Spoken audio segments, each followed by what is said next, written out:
Good morning, friends. I welcome you all in CA Intercost and Management Accounting classes. This is class number 10 and I hope कि आपने पीछे की सभी classes देख ली है.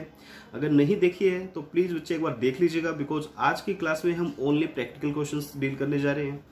आपके ये प्रैक्टिकल क्वेश्चंस डिपेंड करेंगे कि आपने पीछे की क्लासेस अच्छे से देखी है या नहीं देखी. अगर आपने पीछे की क्लासेस अच्छे से देख ली है तो आप आज की क्लास में सभी क्वेश्चंस बिल्कुल आराम से इजीली सोल्व कर पाएंगे. मैं आपके साथ सोल्व करूंगा, एक एक क्वेश्चन हम डील करते जाएंगे. आपके जो ये क्वेश्चंस हैं जो आपकी स्क्रीन पर आपको दिखाई दे रहे हैं, ये आपके टेलीग्राम चैनल जिसका लिंक ये दिया हुआ है इसी पेज पर, यहाँ से आप डाउनलोड कर सकते हो. और डाउनलोड करके बच्चे अगर प्रिंट आउट ले सकते हो तो इनका प्रिंट आउट ले लीजिए बिकॉज अल्टीमेटली आपको ये प्रिंट आउट ही काम करेगा. ये हमारे टेलीग्राम चैनल है बच्चे. इस टेलीग्राम चैनल से ये नोट्स आप डाउनलोड कर लीजिए. देन हम शुरू कर रहे हैं अपने क्वेश्चंस. चलिए, फर्स्ट क्वेश्चन. वैसे तो बच्चे मैंने आपसे फर्स्ट क्वेश्चन एक बार डिस्कस कर चुका हूं, लेकिन फिर भी मैं आपसे एक बार सभी क्वेश्चंस दोबारा डिस्कस करूंगा. ठीक है, कोई ज्यादा टाइम नहीं लगेगा, हमें 5 मिनट्स एक्स्ट्रा लग जाएगी, लेकिन एक बार हम सारे क्वेश्चंस डील करेंगे इजी टू डिफिकल्ट. ये क्वेश्चन है बच्चे नवंबर 2018 आरटीपी का. आरटीपी के क्वेश्चंस के बारे में मैं एक छोटी सी बात बता दूं बच्चे, ये थोड़े से डिफरेंट क्वेश्चन होते हैं. कई बार एग्जाम में आपको हो सकता है इस तरह के क्वेश्चन देखने को ना मिले जिस तरह के आपको आरटीपी में देखने को मिलते हैं. बहुत अच्छे क्वेश्चन होते हैं. आरटीपी के क्वेश्चन आप बहुत अच्छे से करिएगा. आपके एग्जाम में सेम टू सेम क्वेश्चन भी आ सकता है. ऐसा पास्ट में भी हुआ है कि आपको आरटीपी का question same to same exam में देखने को मिला हो. तो चलिए शुरू करते हैं. Raunak limited is the manufacturer of monitor for PCs. A monitor require 4 units of part M. ये है बच्चे part M. The following are the details of its operation during 2008. कोई पार्ट एम है बच्चे जिसकी 4 यूनिट्स रिक्वायर रहती है. ए मॉनिटर रिक्वायर 4 पार्ट.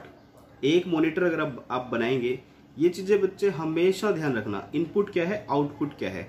कई बार दिया होता है ये मॉनिटर है आपका, अब इसको बनाने के लिए आपको 4 पार्ट की जरूरत पड़ती है पार्ट एम की. हमेशा बच्चे एग्जाम में कंफ्यूजन क्या होती है, हमारा फिनिश्ड प्रोडक्ट्स कुछ और होता है, रॉ मटेरियल कुछ और होता है. अब ऐसा तो है नहीं कि हम एक यूनिट डालें और एक फिनिश्ड गुड्स बन जाए. मे बी हो सकता है, लेकिन इन ऑल सर्कमस्टेंसेस ऐसा होना जरूरी नहीं है. तो बच्चे जैसे इसने कहा कि आपको एक मॉनिटर बनाने के लिए 4 पार्ट्स की जरूरत पड़ेगी, तो 4 पार्ट्स मतलब 4 पार्ट्स ऑफ रॉ मटेरियल. मतलब जितना आपका फिनिश्ड गुड्स होगा उसका 4 टाइम्स आपको क्या होगा, रॉ मटेरियल होगा. आगे बढ़ते हैं. The following are the details of its operation during 2008. कहते हैं जी एवरेज मंथली डिमांड 2000 मॉनिटर. बच्चे क्या मुझे एवरेज मंथली डिमांड दिखेगी? नहीं, मुझे तो एनुअल दिखेगी. तो मैं क्या करूंगा, इसको इंटू 12. अब ये देखो कि ये जो एनुअल डिमांड है ये किस चीज की है, ये है बच्चे मॉनिटर की. लेकिन क्या हम मॉनिटर खरीद रहे हैं? नहीं, हम मॉनिटर नहीं खरीद रहे हैं. हम कौन सा खरीद रहे हैं? हम पार्ट एम परचेज कर रहे हैं. अगर हम पार्ट एम परचेज कर रहे हैं तो हमें क्या कितनी यूनिट परचेज करनी पड़ेगी? एक मॉनिटर के लिए 4 यूनिट्स. तो मैं इसको 4 से मल्टीप्लाई भी करूंगा तो ये कितना आ जाएगा, 24 इंटू 4 96,000. हमें रॉ मटेरियल 96,000 यूनिट्स की रिक्वायरमेंट रहेगी. तो सबसे पहले आपके पास जो चैलेंज आता है वो आता है एनुअल डिमांड की कैलकुलेशन का. कई बार स्ट्रेट फॉरवर्ड दी होती है, कई बार घुमा के दी होती है. फिर कहते हैं जी ऑर्डरिंग जो कॉस्ट है आपकी है ₹1000 पर ऑर्डर. ठीक है, सिंपल. इन्वेंट्री कैरिंग कॉस्ट है 20% पर एनम. अब 20% पर एनम किसका? 20% पर एनम होता है बच्चे ये परचेज प्राइस का. अब क्या परचेज प्राइस इन्होंने कहीं दिया है? हाँ, नीचे दिया हुआ बच्चे. कॉस्ट ऑफ पार्ट है ₹350. तो ये कितना आ जाएगा, ₹350 का 20%. Very very easy. कितना आ जाएगा ये, ₹70. उसके बाद कहता है जी normal usages, minimum usages, maximum usages. ये इसके बारे में आपको बता चुका हूँ अच्छे से क्या चीजें होती है. लीड टाइम कहता है 3 to 5 वीक्स. मतलब minimum 3 weeks, maximum 5 weeks. On an average हम कितना कह सकते हैं, 4 वीक्स बोल सकते हैं. On an average 4 weeks. उसके बाद आता है क्या कहता है, ये कहता है हमें बता दो इकोनॉमिक ऑर्डर क्वांटिटी. अब इसके बाद आता है फुल स्टॉप. फुल स्टॉप का मतलब बच्चे इसके आगे आप क्या करेंगे, पहले इकोनॉमिक ऑर्डर क्वांटिटी कैलकुलेट करोगे. पढ़ लेते हैं आगे. कहता है if the supplier is willing to supply quarterly 30,000 units of part M at a discount of 5%. कहते हैं क्या हम इस ऑर्डर को एक्सेप्ट करें? हम कहते हैं कोई बात नहीं, हम देख लेते हैं. तो बच्चे आपने इनके प्रिंट आउट्स ले लिए होंगे, मैंने भी प्रिंट आउट लिए हुए हैं क्योंकि मैं स्क्रीन बैक करके बार बार देख नहीं पाऊंगा बच्चे. तो अब हम आते हैं अपने क्वेश्चन पर. हमारा क्वेश्चन है ये फर्स्ट. तो सबसे पहले हमें क्या कैलकुलेट करना बच्चे, इकोनॉमिक ऑर्डर क्वांटिटी। क्या आप ईओक्यू लिखोगे एग्जाम में? ना, आप ईओक्यू नहीं लिखोगे, ये फ्रीडम सिर्फ मेरे पास है। आप क्या लिखोगे बच्चे, आप लिखोगे इकोनॉमिक ऑर्डर क्वांटिटी, पूरा लिखना है आपको, कहीं भी आपको लूप होल छोड़ना ही नहीं है मार्क्स डिडक्ट होने का। उसके बाद आप क्या लिखोगे, उसके बाद लिखोगे फॉर्मूला 2 × A × O अपॉन में S। उसके बाद आप बताओगे कि A क्या है। A क्या है आपका बच्चे, एनुअल कंजप्शन, लिख के बताओगे। ये मैं टाइम सेव करने के लिए मैंने लिख रहा, आप लिख के बताओगे कि A = एनुअल कंजप्शन कितना था, 96,000 यूनिट्स। उसके बाद क्या था बच्चे, उसके बाद था O, ordering cost. Ordering cost कितनी थी हमारी, 1000 रुपीज पर ऑर्डर। उसके बाद कैरिंग कॉस्ट कितनी थी, कैरिंग कॉस्ट थी बच्चे आपकी 350 का 20%, कितना आ जाएगा ये, 70 रुपीज। अब ये सोल्व हो जाएगा, बिल्कुल हो जाएगा। बताइए कितना आएगा, 2 × 96,000 × 1000 और डिवाइड में 70, ये आ जाएगा बच्चे आपका 2 × 96,000 × 1000 डिवाइड बाय 70, हम अंडर रूट किया 1656 बच्चा फ्रैक्शन में है तो क्या मैं पूरा लिख दूं 1656? नहीं, मैं लिखूंगा इसको अप्रोक्स। जब भी आपकी फ्रैक्शन में यूनिट्स आती है उसके आगे अप्रोक्स वर्ड जरूर डालिएगा बच्चे। उसके बाद पॉइंट नंबर 2 क्वेश्चन का, इसी का फर्स्ट का ही पार्ट नंबर 2 कहता है जी supply, if supplier is willing to supply एक quarterly 30,000 units of part M at a discount of 5%, क्या हम एक्सेप्ट करेंगे? तो हम क्या करेंगे, हम चेक कर लेंगे। तो क्या लिखेंगे हम, evaluation of proposal, heading proper डालिए बच्चे, evaluation of proposal of quarterly 30,000 units. अब बच्चे आपको पता है कि 1656 जो ये यूनिट्स आपकी आई है, ये क्या है, इकोनॉमिक ऑर्डर क्वांटिटी है। इकोनॉमिक ऑर्डर क्वांटिटी हमें क्या बताता है, ये हमें बताता है कि इतनी यूनिट्स अगर आप परचेज करोगे ना तो आपकी कैरिंग कॉस्ट और ऑर्डरिंग कॉस्ट बैलेंस्ड होगी। मतलब आपकी जो परचेज कॉस्ट है, आपकी जो मटेरियल कॉस्ट है एनुअली, वो मिनिमम रहेगी।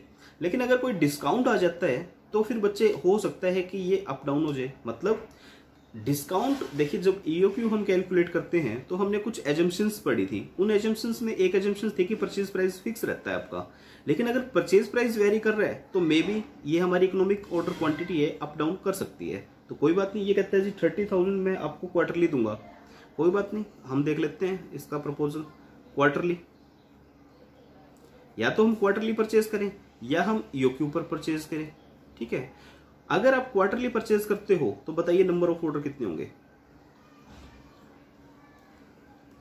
सोचने वाली बात ही नहीं है बच्चे। अगर आप क्वार्टरली परचेज करोगे तो नंबर ऑफ ऑर्डर होंगे आपके 4, क्योंकि हर क्वार्टर में 1 तो 4 क्वार्टर में 4। ईओक्यू पर अब बताओ, ईओक्यू पर आपके कितने ऑर्डर आएंगे। आपकी एनुअल डिमांड कितनी, 96,000 यूनिट्स, और आप एक बार में कितना परचेज कर रहे हो, 1656 यूनिट्स। तो आपके ऑर्डर कितने आए बच्चे, 57.97। तो क्या मैं 59.97 लिखूं? नहीं, मैं राउंड ऑफ करूंगा बच्चे, इसको मैं लिखूंगा 58। आप राउंड ऑफ कर सकते हो, और जब इतना बिल्कुल मतलब राउंड ऑफ के बिल्कुल नजदीक हो तो आप डेफिनेटली कर सकते हो। नंबर ऑफ ऑर्डर आ गया बच्चा। अब क्या करें, अब हम निकालते हैं कॉस्ट, ठीक है। इसको एक बार यहीं पे इस तरह से क्लोज करके अब लिखो आप परचेज कॉस्ट। इस कैलकुलेशन को बच्चे आप नीचे भी दिखा सकते हो, कोई जरूरी नहीं है इस वाली कैलकुलेशन को आप नीचे भी दिखा सकते हो। मैंने यही दिखा दी, यहाँ पे भी गलत नहीं है। हम क्या करेंगे, परचेज कॉस्ट। अब मुझे बताओ परचेज कॉस्ट कितनी आएगी क्वार्टरली में। देखो हमें कितनी यूनिट परचेज करनी है, 96,000 यूनिट्स, और प्राइस क्या था, ओरिजिनल प्राइस था 350, ठीक है। तो ये कितना आ जाएगा, 3 करोड़ 36 लाख। लेकिन ये 3 करोड़ 36 लाख आएगा बच्चे यहाँ पर।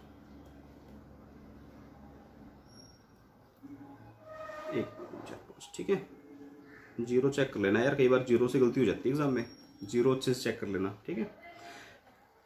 ये ईओक्यू है, ईओक्यू पे हमें प्राइस कितना देना पड़ेगा बच्चे, 350 का देना पड़ेगा। लेकिन क्या क्वार्टरली पे भी 350 देना पड़ेगा ना, क्वार्टरली पे 350 नहीं देना पड़ेगा। क्वार्टरली पे हमें डिस्काउंट दिया गया, कितना था, 5% का डिस्काउंट है, तो जो ये मेरी कॉस्ट है 3,36,000 वाली, क्या ये कम नहीं हो जाएगी? बिल्कुल हो जाएगी। तो ये 5% से कम हो जाएगी।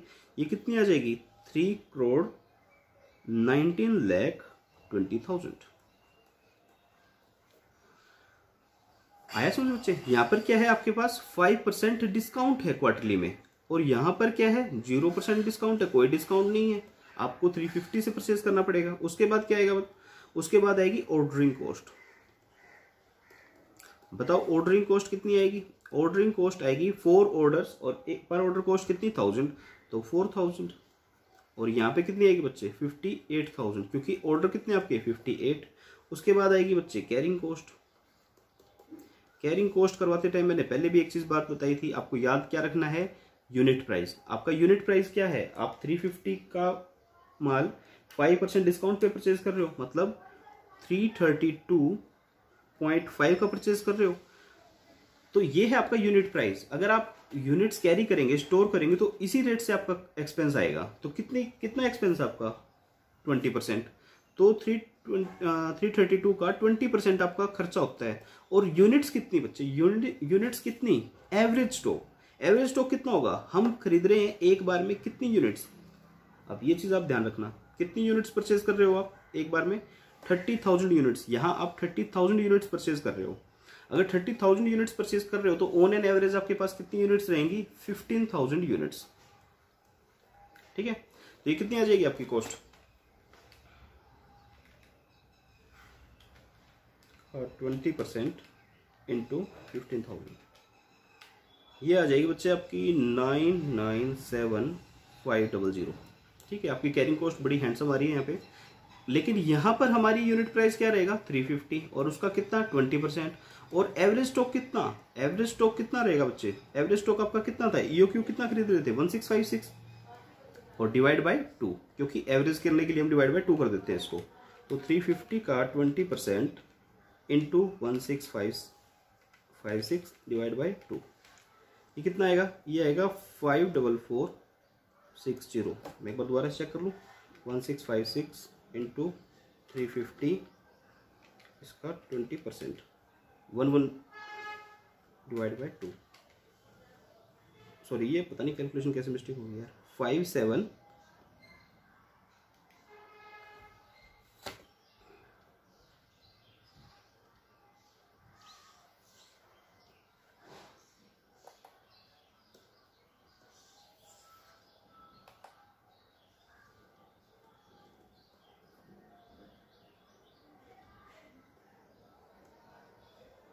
ये आ जाएगा आपका 57960। मुझे गलत लग रहा था बिकॉज ये और ये बिल्कुल पास पास आनी चाहिए थी।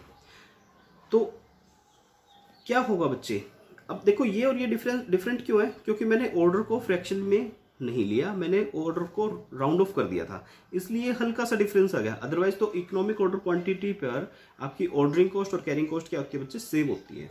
ठीक है, अब इनको टोटल कर लीजिए, आपको पता चल जाएगा कि आपको जो गुड्स परचेज करनी है वो कैसे करनी है। ठीक है, पर इसको फटाफट से टोटल लीजिए। 3,19,20,000 प्लस में 4,000 प्लस में 997,500, ये कॉस्ट कितनी आ जाएगी बच्चे? ये आ जाएगी 329,21500। 329,21500। अगर बच्चे इसमें अगर आप इसको भी राउंड फिगर में लोगे ना, क्योंकि 96,000 यूनिट्स आपको परचेज करनी है, तो मे बी ये फिगर थोड़ी सी आपकी वेरी कर सकती है, लेकिन ये ट्रीटमेंट सही है, कोई गलती नहीं है इसमें। उसके बाद इसको टोटल करो बच्चे। 3,36,00,000 प्लस में 58,000 प्लस में 57960, कितना आ जाएगा? ये 337,15,960। ठीक है, चेक कर लेना बच्चे, कोई छोटी मोटी क्लैरिकल मिस्टेक ना होगी हो। ये कैलकुलेटर थोड़ा सा लाइट चल रहा है, मुझे अच्छे से फिगर्स दिखाई नहीं दे रही इसमें। तो ये है बच्चे, आपकी परचेज कॉस्ट चेक करोगे, ऑर्डरिंग कॉस्ट चेक करोगे, कैरिंग कॉस्ट चेक करोगे। अब देखो कौन सा सस्ता पड़ रहा है? ये वाला सस्ता पड़ रहा है, तो हम कह देंगे कि ठीक है, हम ऑफर एक्सेप्ट कर सकते हैं। क्यों एक्सेप्ट कर सकते हैं ऑफर? क्योंकि बच्चे हमारी जो कॉस्ट है वो इकोनॉमिक ऑर्डर क्वांटिटी से कम आ रही है। और कम क्यों आ रही है? बिकॉज ऑफ डिस्काउंट, हमें 5% का डिस्काउंट मिल रहा है। आपको यहाँ पे जो ध्यान रखना होता है वो ये रखना होता है बच्चे, आपकी एनुअल कंजप्शन। एनुअल कंजप्शन से मल्टीप्लाई करोगे, मंथली वगैरह पे कैलकुलेट मत कर लेना, गलत हो जाएगा क्वेश्चन। ठीक है, आगे इस क्वेश्चन को आगे पढ़ते हैं।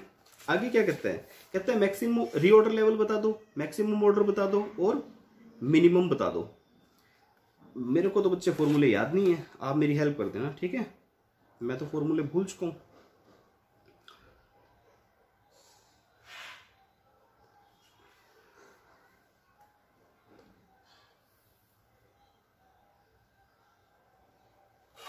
हाँ जी बच्चे, मैंने कहा मैं तो फॉर्मूला भूल गया हूँ। क्या निकालना है बच्चे, रीऑर्डर लेवल, री ऑर्डर लेवल।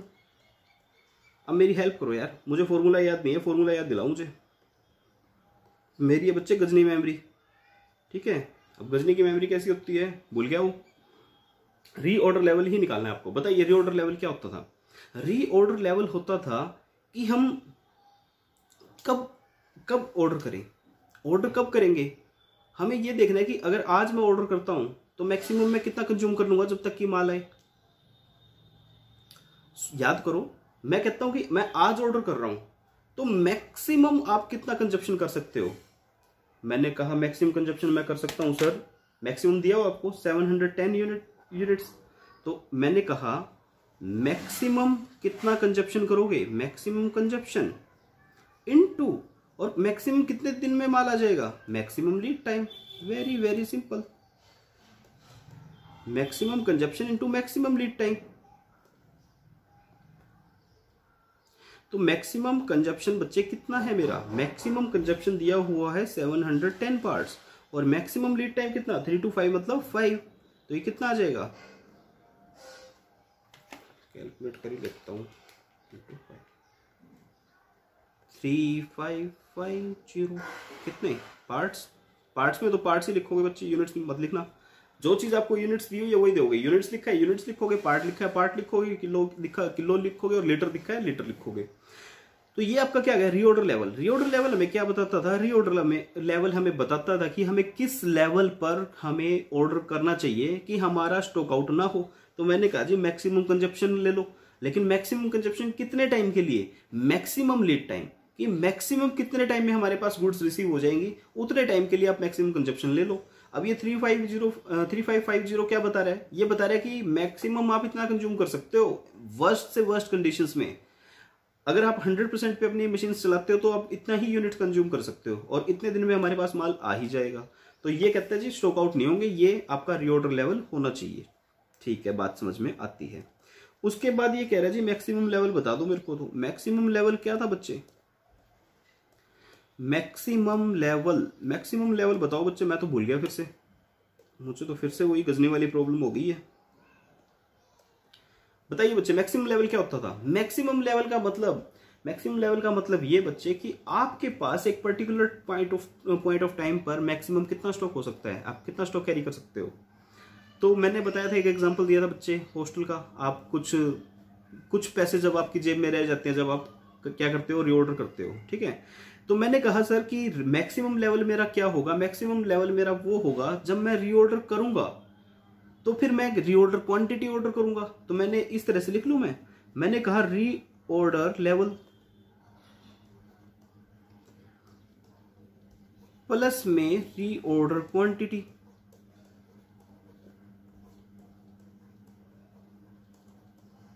मैंने कहा जी मैं रीऑर्डर लेवल पे ऑर्डर करूंगा, क्यों, क्योंकि रीऑर्डर लेवल पे आप ऑर्डर डाल देते हो ना कि परचेज आ जाए। फिर मैं कहता हूं मेरे पास क्या आएगी, मेरे पास आएगी रीऑर्डर क्वांटिटी। नॉर्मली हम इसको इकोनॉमिक ऑर्डर क्वांटिटी मानते हैं कि इकोनॉमिक ऑर्डर क्वांटिटी हमारे पास आएगी। लेकिन जब तक ये क्वांटिटी आएगी हमारे पास, तब तक क्या हम कुछ कंज्यूम नहीं कर लेंगे, कर लेंगे। कहता है जी मिनिमम बताओ कितना कंज्यूम करोगे, क्योंकि हम कौन सा स्टॉक निकाल रहे हैं बच्चे, मैक्सिमम। तो मैं क्या माइनस कर दूंगा इसमें से, minimum consumption into minimum lead time. कितना आ जाएगा बच्चे, ये आ जाएगा। रीऑर्डर लेवल कितना था आपका, अभी आप निकाल के आए हो 3550 प्लस में रीऑर्डर क्वांटिटी कितनी थी, रीऑर्डर क्वांटिटी कितनी थी भाई,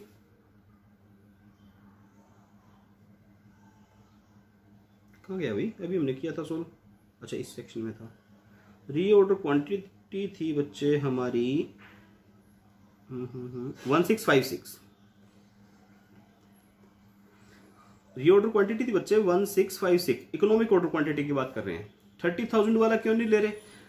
हम नॉर्मली बच्चे मैक्सिमम लेवल जब कैलकुलेट करेंगे तो हम प्रेफर करेंगे इकोनॉमिक ऑर्डर क्वांटिटी को, ठीक है। अगर स्पेसिफिकली कुछ और दिया हुआ है तो हम उसको फॉलो कर लेंगे। अब इसमें से माइनस क्या करूं? मिनिमम कंजप्शन दिया हुआ बच्चे आपको 140 पार्ट्स, और मिनिमम लीड टाइम कितना दिया हुआ? मिनिमम लीड टाइम दिया हुआ 3 वीक्स का। अब कैलकुलेट कर लो ये कितना आएगा, 3550 प्लस में 1656 माइनस में 420 4786। आया बच्चे समझ में? 4786 पार्ट्स में दिए हुए आपके ये, तो आप क्या लिखेंगे? पार्ट्स। अब नेक्स्ट पार्ट बच्चे, नेक्स्ट पार्ट कहता है मिनिमम लेवल, और बता दो सर साथ के साथ। तो आप क्या बताएंगे बच्चे? Minimum level. अब मिनिमम लेवल मैं फिर से भूल रहा हूँ यार, मुझे बताओ, याद करवाओ मुझे, मिनिमम लेवल क्या होता था? मिनिमम लेवल वो स्टॉक लेवल होता था कि जब आपकी गुड्स आपको रिसीव होती है तब आपके पास उतनी यूनिट्स आपके स्टॉक में होती है। अच्छा जी, तो कैसे निकालते थे यार, मैं तो भूल गया हूँ, आप थोड़ा सा मुझे हेल्प करो, ठीक है। चलो मैं एक बार गलत फॉर्मूला लिख दूं। नहीं, गलत लिखूंगा तो यार फिर आप गलत याद कर सकते हो, ठीक है। मैं गलत नहीं लिखता, मैं कह रहा हूं कि मिनिमम लेवल क्या होगा। मैंने कहा हमने रीऑर्डर लेवल पर क्या किया था, हमने रीऑर्डर लेवल पर गुड्स ऑर्डर की थी। तो रीऑर्डर लेवल हमारा मिनिमम तो नहीं हो सकता, क्योंकि गुड्स आएगी, इतने कुछ और कंज्यूम कर लेंगे तो लेवल नीचे चला जाएगा। तो मैंने कहा जी रीऑर्डर लेवल हमारा मिनिमम नहीं होगा, उससे कुछ कम होगा। उससे कुछ कम कितना होगा? मैंने कहा जी आप एवरेज कंजप्शन माइनस कर दो, average consumption into average lead time. Reorder level क्या था मेरा बच्चे? 3550, और एवरेज कंजप्शन मैं कितनी कर लेता हूँ? एवरेज कंजप्शन कर लेता हूँ बच्चे 425 यूनिट्स, और एवरेज लीड टाइम कितना है? 4 वीक्स का। 4 वीक्स कैसे आया? 3 + 5 डिवाइड बाई 2, तो 425 इंटू 4, तो मैं ये 1700 यूनिट्स और कंज्यूम कर लूंगा। कितने में से? 3550 में से। तो बच्चे मेरा आ जाएगा ये मिनिमम लेवल 1850 पार्ट्स। तो ये है बच्चे मिनिमम लेवल। फॉर्मूले रिवाइज करने थे बच्चे, इसलिए मैंने ये क्वेश्चन आपके साथ डील किया था। तो आई होप आपको समझ में आ गया होगा। बिल्कुल आसान क्वेश्चन है, अगर आपने ये अभी तक नोट नहीं किया तो एक बार नोट कर लीजिएगा इसको। ये वाला आंसर है, ये आंसर है, और ये आंसर है, ठीक है। वैसे तो आप पॉज करके वीडियो को कभी भी आंसर नोट कर सकते हो, फिर भी मैं आपको 1 मिनट का टाइम दे रहा हूं, ठीक है बच्चे। मैंने इसको, ये क्वेश्चन अच्छा है बच्चे, रिवीजन के लिए बहुत प्यारा क्वेश्चन है। सेकंड क्वेश्चन मैं एक बार नहीं कर रहा, सेम टू सेम है यार, बिल्कुल इजी है। मैं अगर ऐसे क्वेश्चन डील करूंगा आप बोर हो जाओगे। थर्ड मैंने करवा दिया था, फोर्थ करवा दिया था, फिफ्थ करवा दिया था। उसके बाद आता है बच्चे question number 6, RTP November 2016, one of the most important question है बच्चे। ये बहुत ध्यान से आपने पढ़ना है, मैं आपको पढ़ा देता हूं एक बार। हाँ जी बच्चे, क्वेश्चन नंबर 6 आप अपनी बुक में खोल लीजिए।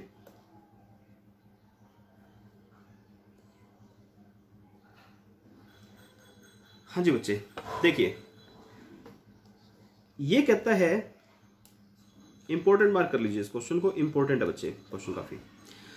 कहता है Arnav Udyog a small scale manufacture purchase product X, produce product X बनाता है ये using 2 raw material A and B in the ratio 3:2। ये 3:2 रेशियो किसकी है बच्चे? ये है कंजप्शन की। आगे कहता है consumption of raw material A is perishable. अगर मटेरियल ए पेरिशेबल है तो क्या हम उसे स्टोर कर सकते हैं? ज्यादा टाइम तक स्टोर नहीं कर पाएंगे बच्चे। In nature and not use if not used in with in 5 days. कहता है 5 डेज में अगर यूज नहीं किया जाता तो क्या हो जाता है? ऑब्सोलीट हो जाता है, ठीक है। कोई पेरिशेबल नेचर की है, कोई भी कुछ भी हो सकता है यार। जैसे पनीर है, पनीर अपना पेरिशेबल होता है, ठीक है। फ्रूट्स हैं पेरिशेबल होते हैं, तो कुछ भी हो सकता है, हमें तो इससे मतलब नहीं है कि क्या है क्या नहीं है। मटेरियल बी इज ड्यूरेबल, कहता है मटेरियल बी तो ड्यूरेबल है, और कहता है इवन आफ्टर 1 ईयर भी हम इसको यूज कर सकते हैं, ठीक है। कंपनी कहती है जी हम एस्टिमेट है sales volume of 30,000 kg for the month of July 16। ये 30,000 kg आपकी एक मंथ की कंजप्शन है बच्चे, तो एनुअल कंजप्शन आपकी कितनी हो जाएगी 30,000 इंटू 12, मतलब 3,60,000। 3,60,000 kgs आपका क्या होगा बच्चे, कंजप्शन होगा। And expect this trend will continue for the entire year, बता भी दिया, कहता है जी यही ट्रेंड हमारा पूरे साल रहेगा। द रेशियो ऑफ इनपुट और आउटपुट की कितनी है 5:3। अरे बाप रे, दो रेशियोज। ये रेशियो किसकी है बच्चे, ये कहता है कि आप 5 यूनिट्स डालेंगे, 5 यूनिट्स को इनपुट करेंगे तो आपकी 3 यूनिट्स बन के आती है। ठीक है, मतलब आपको 3,60,000 फिनिश्ड यूनिट्स चाहिए ना, तो आपको ज्यादा यूनिट्स डालनी पड़ेगी। क्यों डालनी पड़ेगी बच्चे, क्योंकि 5 यूनिट्स अगर आप डालेंगे तो आपकी 3 यूनिट्स बन के आएगी।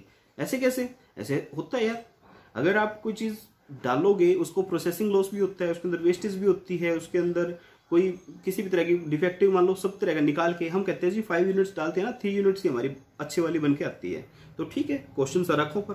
द परचेज प्राइस ऑफ पर किलोग्राम ऑफ रॉ मटेरियल ए का है जी 15 और बी का है 22 रिस्पेक्टिवली, एक्सक्लूसिव ऑफ टैक्सेस, मतलब टैक्सेस के अंदर इंक्लूड नहीं है।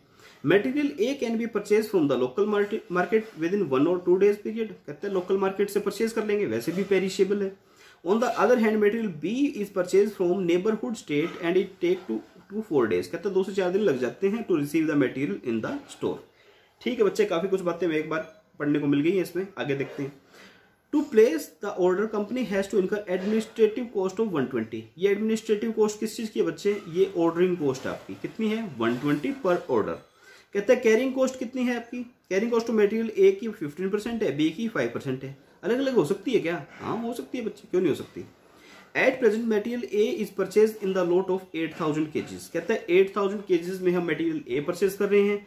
To avail 10% discount on market price, कहता है हमें 10% डिस्काउंट भी मिलता है अगर हम 8,000 kgs एक साथ परचेज करते हैं। तो हमने कहा कोई बात नहीं, आगे चलो। कहते हैं VAT applicable for material A is 4%, credit available, अगर जब किसी चीज का क्रेडिट अवेलेबल है तो क्या वो कॉस्ट का पार्ट बनती है, नहीं बनती बच्चे, ये बात तो हम बहुत पुरानी सीख चुके हैं।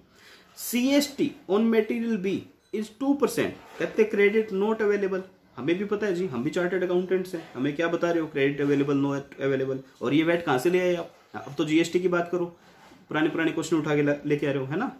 तो कहते हैं जी CST है मटेरियल बी पे 2% और क्रेडिट अवेलेबल नहीं है, तो हम ये कॉस्ट में ऐड करेंगे 2%, ठीक है, ये नहीं करेंगे। उसके बाद कहते हैं जी company work on 25 days a month and production is carry out evenly, कहता है कंपनी 25 days में काम करती है और प्रोडक्शन आपका इवनली चलता है। कहते हैं हमें क्या बता दो, हमें बता दो economic order quantity for each material. बच्चे एग्जाम में अगर ये क्वेश्चन आपको देखने को मिल गया तो थोड़ी सी प्रॉब्लम आपको होगी, ठीक है, थोड़ा सा मुश्किल लगेगा ये क्वेश्चन। अभी एक बार के लिए मुश्किल लगेगा, अभी हम इसको सोल्व करेंगे। आप कहोगे अरे इतना आसान क्वेश्चन, इंस्टीट्यूट थोड़े से टफ क्वेश्चन बनाओ, ठीक है। चलो इंस्टीट्यूट से रिक्वेस्ट करते हैं कि थोड़े से टफ क्वेश्चन बनाए। आइए बच्चे,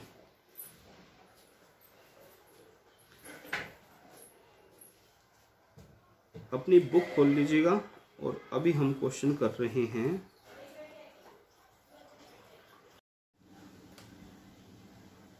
चलिए बच्चे सोल्व करना शुरू करते हैं इस क्वेश्चन को। पार्ट 1 में आपसे पूछा गया है कि बताइए कि इकोनॉमिक ऑर्डर क्वांटिटी क्या है। तो चलिए इकोनॉमिक ऑर्डर क्वांटिटी बता देते हैं इसे अभी भी। इकोनॉमिक ऑर्डर क्वांटिटी बच्चे कैसे निकालेंगे, आपको दी हुई है इनपुट और आउटपुट। तो सबसे पहले तो आपको पता होना चाहिए कि रॉ मटेरियल चाहिए कितना। आपको कहा गया कि आपको 30,000 kg पर मंथ चाहिए, आपको 30,000 kg पर मंथ चाहिए। अब मंथ कितने होते हैं बच्चे, मंथ तो होते हैं 12, और लिख रखा है बच्चे कि 30,000 kg per month for the month of July 2016 and expect that the trend will continue for the entire year. तो हमने 12 से मल्टीप्लाई किया, इसका मतलब बच्चे आपको चाहिए 3,60,000 kg ऑफ फिनिश्ड गुड्स, आपको फिनिश चाहिए इतना, ठीक है। लेकिन बच्चे इनपुट आउटपुट दी हुई है, इसका मतलब अगर आप 5 यूनिट्स डालते हैं तो 3 यूनिट्स आपकी प्रोड्यूस होके आती है। तो इसका मतलब आपको 360 से ज्यादा यूनिट चाहिए। कितनी ज्यादा यूनिट चाहिए अभी कैलकुलेट करके देखो। आपको कहा गया कि आपको 3,60,000 यूनिट्स अगर चाहिए तो आपको क्या करना पड़ेगा बच्चे, आपको 3 यूनिट्स अगर लेनी है तो आपको कितनी यूनिट्स देनी पड़ेगी, 5 यूनिट्स देनी पड़ेगी बच्चे। अगर आप 5 यूनिट्स देंगे तो कितना आ जाएगा, ये 3,60,000 डिवाइड बाय 3 इंटू 5। आपको बच्चे प्रोसेस करनी पड़ेगी 6 लाख यूनिट्स। अब 6 lakh KG, sorry 6 lakh KG आपको प्रोसेस करना पड़ेगा। अब 6 लाख केजी अगर आपको प्रोसेस करना पड़ेगा तो कौन सा मटेरियल प्रोसेस करना पड़ेगा बच्चे, आपको इसके लिए भी रेशो दी हुई है। कौन सी रेशो दी हुई है बच्चे, आपको बताया हुआ है कि ए भी चाहिएगा हमें, बी भी चाहिएगा, और ए और बी की रेशो दी हुई है बच्चे 3:2। ठीक है, तो 3:2 का मतलब क्या, 6 लाख का इंटू 3 डिवाइड बाई 5, 12×3 = 36, 3,60,000 तो आ गया ये ए।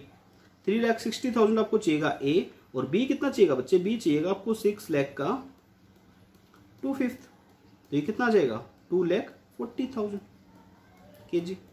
अब देखो बच्चे, आपको 2 रेशियोज दी हुई थी, हमने कितनी आसानी से टैकल कर ली। सबसे पहले क्या करोगे, इनपुट आउटपुट चेक करोगे कि कितना इनपुट चाहिएगा हमें आउटपुट के लिए, डिजायर्ड आउटपुट के लिए। ये तो बहुत सिंपल था बच्चे। आगे के क्वेश्चंस में हम देखेंगे इनपुट आउटपुट बड़ा गंदे पॉइंट्स दिए होते हैं, तो कुछ नहीं है बच्चे, बहुत आसान होता है ये। सबसे पहले आप करोगे input output check, then check करोगे इनका कंपोजिशन क्या है, ए और बी का क्या रेशियो है।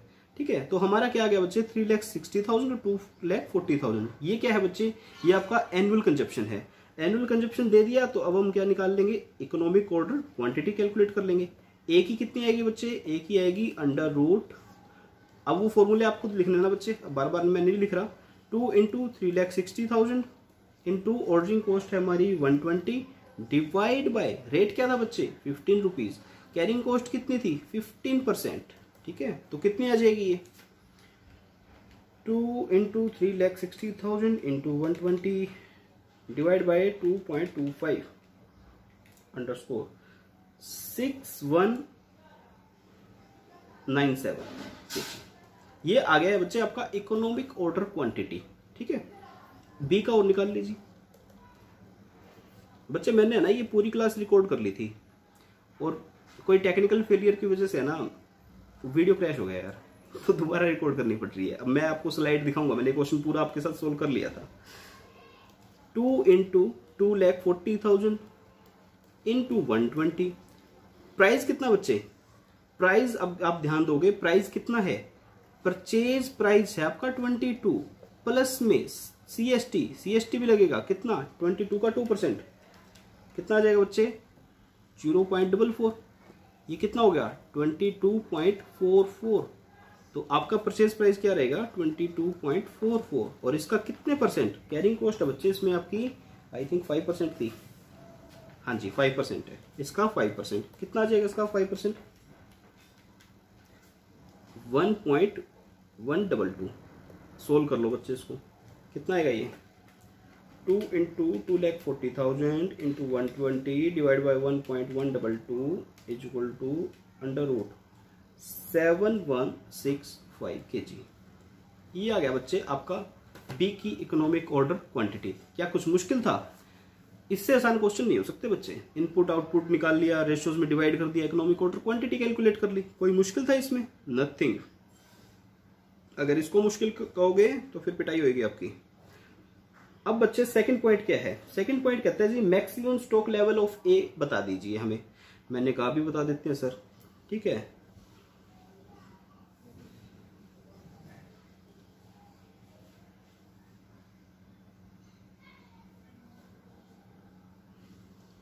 तो कहते हैं जी मैक्सिमम स्टॉक लेवल बता दीजिए कितना है। अभी बताते हैं, मैक्सिमम स्टॉक लेवल बताओ सर। इस क्वेश्चन का एक एक वर्ड इंपॉर्टेंट है, आपको बता दूं। मैक्सिमम स्टॉक लेवल, ये एक ही बात करेगा क्योंकि ये पेरिशेबल है, ठीक है, और इसीलिए ये क्वेश्चन इंपॉर्टेंट है आपका। क्या कहता है जी मैक्सिमम स्टॉक लेवल कितना होगा बताओ। देखो मैक्सिमम स्टॉक लेवल बहुत आसान है बच्चे निकालना। मैक्सिमम स्टॉक लेवल आप पढ़ते पढ़ते अपने मतलब हो सकता है अपने बाल सफेद कर लिए हो। मैक्सिमम स्टॉक लेवल क्या होता था, मैक्सिमम स्टॉक लेवल फॉर्मूला बता दो यार सबसे पहले तो मुझे। फॉर्मूला क्या होता था, रीऑर्डर लेवल प्लस में reorder quantity minus minimum consumption into minimum lead time. ये तो था फॉर्मूला, ठीक है। चलो एक बार फॉर्मूले से कैलकुलेट करते हैं। क्योंकि जो चीज आप पढ़ चुके हो पहले तो उसी को करेंगे ना। रीऑर्डर लेवल बताओ, क्या रीऑर्डर लेवल दिया हुआ है? नहीं दिया हुआ, तो रीऑर्डर लेवल कैलकुलेट कर लो। रीऑर्डर लेवल सर क्या होता है? रीऑर्डर लेवल हमारा होता है, रीऑर्डर लेवल का मतलब हम कब ऑर्डर करेंगे गुड्स का? हम ऑर्डर करेंगे maximum consumption into maximum lead time. Maximum consumption कितना? अब मैक्सिमम कंजप्शन भी नहीं दिया हुआ बच्चे, कुछ नहीं दिया हुआ, सारे फॉर्मूले आपसे लगवाएगा। ठीक है, तो सबसे पहले आप क्या करोगे? रीऑर्डर लेवल कैलकुलेट करोगे। तो रीऑर्डर लेवल क्या होता है? Maximum consumption into maximum lead time. अब इसमें है ना कोई मैक्सिमम मिनिमम की बात ही नहीं कही। इसने कहा कि 3,60,000 यूनिट्स कंज्यूम करते हैं जी पूरे साल में, केजी। ठीक है, 1 जीरो फालतू लगे बच्चे।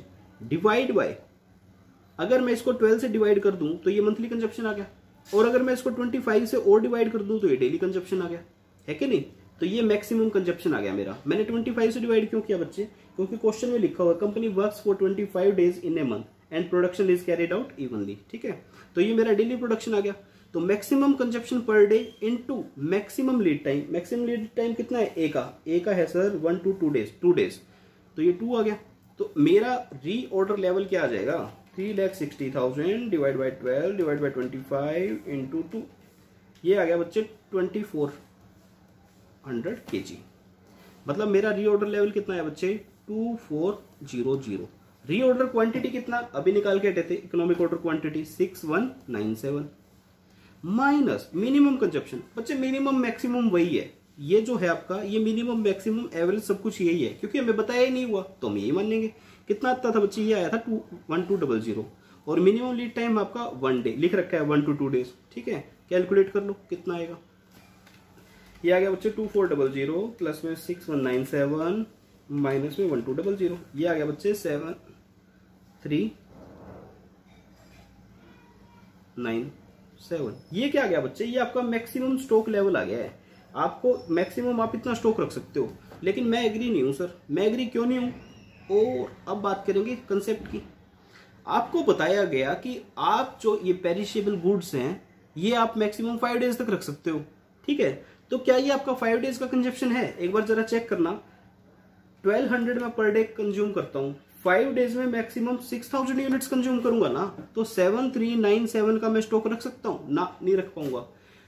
7397 का अगर मैं स्टॉक रखूंगा ना मैक्सिमम, तो ये तो लॉस हो जाएगा मुझे। ये 1397 की यूनिट्स मैं यूज कर ही नहीं पाऊंगा। क्यों नहीं कर पाऊंगा? देखो, मैं कहता हूं कि आपके पास 7397 का किसी पर्टिकुलर पॉइंट ऑफ टाइम पे स्टॉक है। आप पहले दिन यूज करोगे 1200, दूसरे दिन करोगे 1200, तीसरे दिन 1200, 4th day 1200, 5th day 1200, 6th day कर पाओगे क्या? नहीं, यहाँ पे ऑब्सोलीट हो जाएगा। ये जो 1397 यूनिट बची है ये वेस्ट हो जाएंगी आपकी।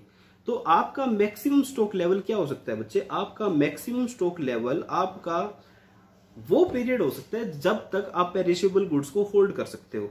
तो मैंने कहा सर आप 3,60,000 यूनिट्स को ऑन एन एवरेज मंथली इतना और डेली इतना यूनिट्स आपकी कंजप्शन है।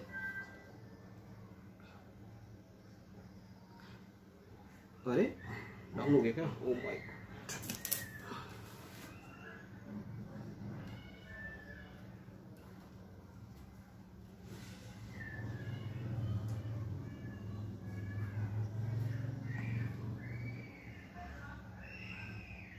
चलिए बच्चे फटाफट से इसको कर देते हैं। 3,60,000 डिवाइड बाई 12 इंटू 25, ये क्या आ गया बच्चे? ये आपकी डेली कंजप्शन आ गई। और आप मैक्सिमम 6 डेज तक ही तो ये रख सकते हो।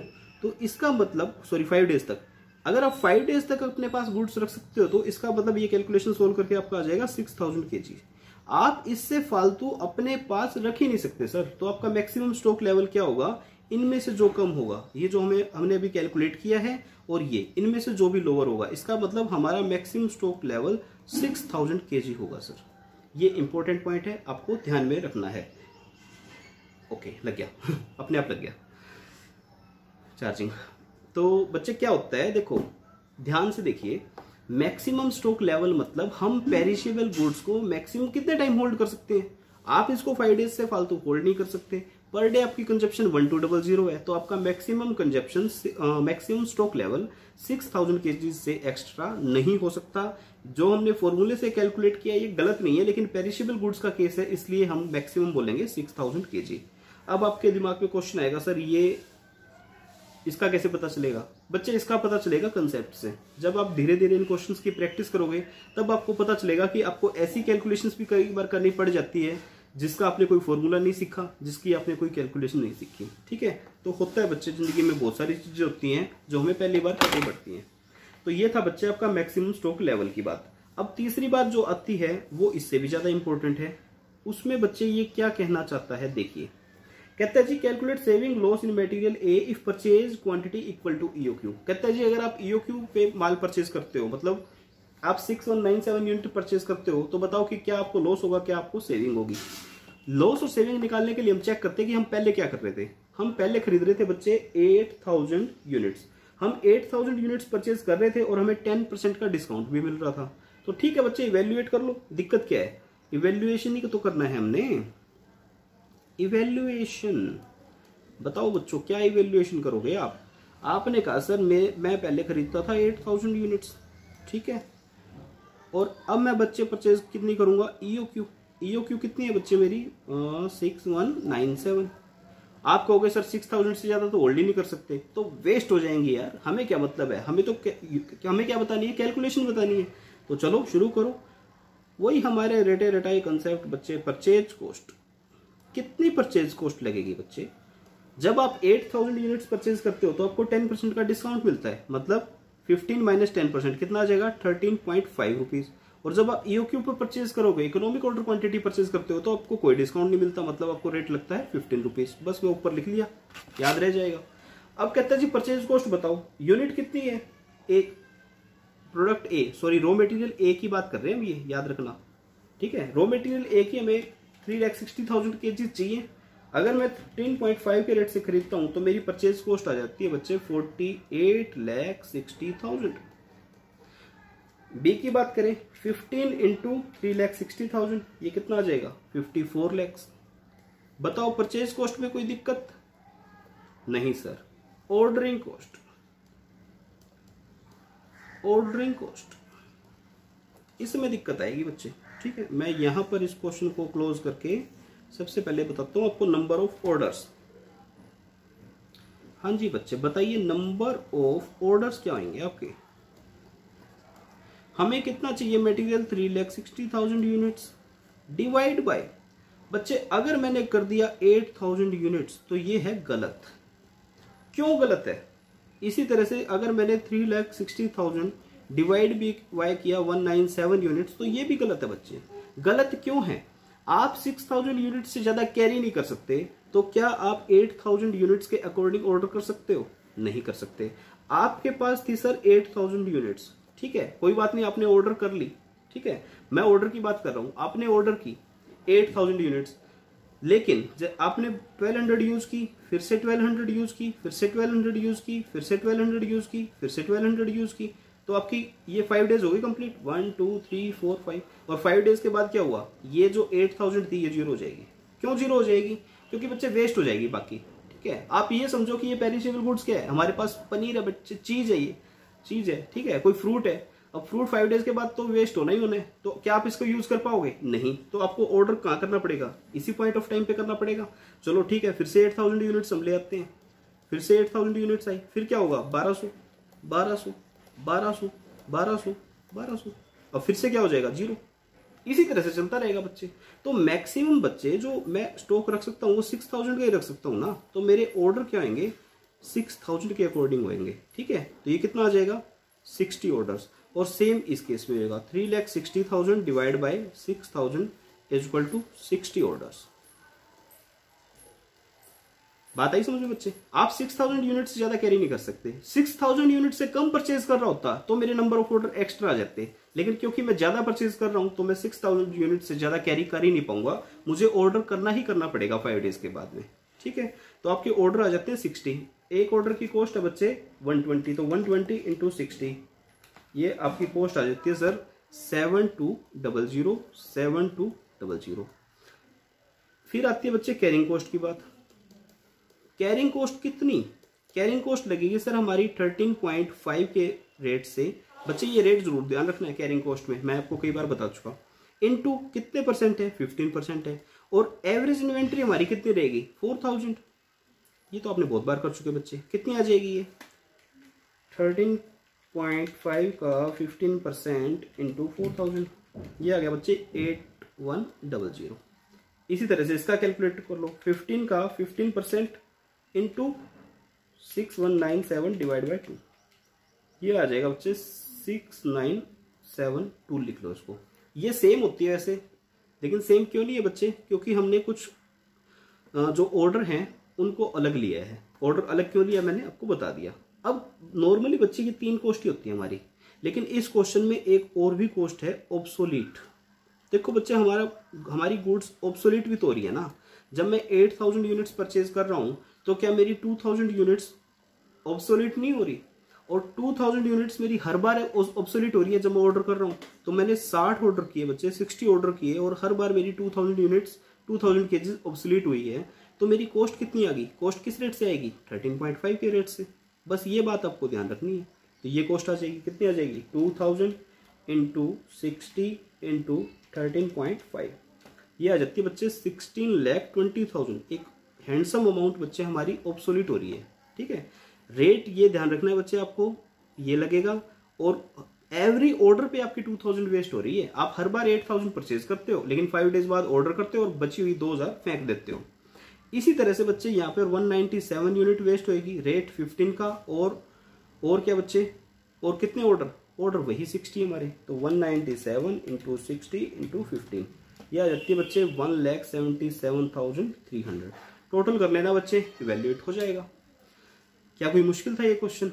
नहीं, मुश्किल नहीं था बच्चे, कंसेप्चुअल था। ठीक है, कंसेप्चुअल क्वेश्चन है, बहुत प्यारा क्वेश्चन है, आपको करना चाहिए। एक बार अपने हाथ से करके इसको देखना चाहिए। ठीक है, मैं आपको कुछ क्वेश्चन होमवर्क दे रहा हूं, अपनी नेक्स्ट क्लास में हम उसको डील करेंगे। मैं आपको अपने हाथ से करवा के दिखाऊंगा। अभी आंसर नहीं दे रहा मैं उनके, सिर्फ आपको होमवर्क दे रहा हूं। ठीक है, देखिएगा, ज्यादा नहीं दे रहा बच्चे, 3 क्वेश्चन मैंने करवाए हैं, 1-2 ही आपको दूंगा। आपको करना है बच्चे क्वेश्चन 40, क्वेश्चन 41, और आप करोगे क्वेश्चन 42।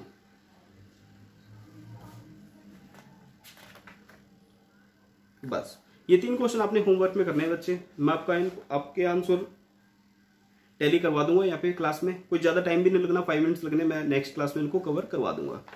आज की क्लास में बच्चे मैंने क्वेश्चन नंबर जो 6 किया है, बहुत इंपॉर्टेंट था, और मैंने क्वेश्चन आपको करवाया है, क्वेश्चन नंबर 1 भी करवाया था।